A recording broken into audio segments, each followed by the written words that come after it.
სამი შეხვედრა და სამი მარცხი საქართველოს წყალბურთელთა ნაკრებმა მსოფლიო ლიგაზე მესამე თამაში გამართა. ჩვენმა გუნდმა ოლიმპიკზე რუმინეთს უმასპინძლა და 11-13 დამარცხდა. შეხვედრის პირველ ნახევარში ქართველი წყალბურთელები მეტოქეს თანაბარ წინააღმდეგობას უწევდნენ, რაც პირველი პერიოდის ანგარიშზეც აისახა.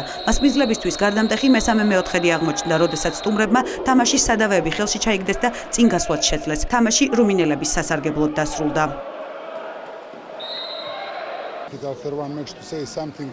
ერთი მატჩის შემდეგ რამის თქმა ძალიან ძნელია, მაგრამ შემიძლია გითხრათ, რომ გარკვეული დროის შემდეგ კონცენტრაცია დავკარგეთ და ისე ვერ დავასრულეთ თამაში როგორც გვინდოდა. აღსანიშნავია, რომ ჩვენ ვეთამაშეთ რუმინეთს, რომელსაც წყალბურთის სულ სხვა დონის გუნდი ჰყავს. თავიდან კარგად დავიწყეთ და ევროპის ჩემპიონატზე იმედი მაქვს, რომ გავიმარჯვებთ. მოხარული ვარ, რომ დარბაზი სავსე იყო და ბევრი ხალხი მოვიდა თამაშის სანახავად, იმიტომ რომ დღევანდელი მატჩი ნამდვილად იმსახურებდა იმას, რომ ენახათ.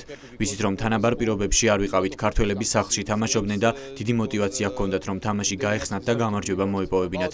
ჩემთვის სასიხარულოა ის, რომ საქართველოს ნაკრებს მოვუგეთ. წყალბურთელთა ნაკრები მსოფლიო ლიგაზე პირველად ასპარეზობს, როგორც ქართველი სპორტსმენები ამბობენ, გათამაშება მათთვის ევროპის ჩემპიონატის მოსამზადებელი ეტაპია. ახალგაზრდა გუნდისთვის კი ევროპის პირველობამდე მსოფლიო ლიგაზე ასპარეზობა კარგი გამოცდილებაა. თამაში დაწყებამდე 50-50-ზე იყო ნამდვილად შანსები.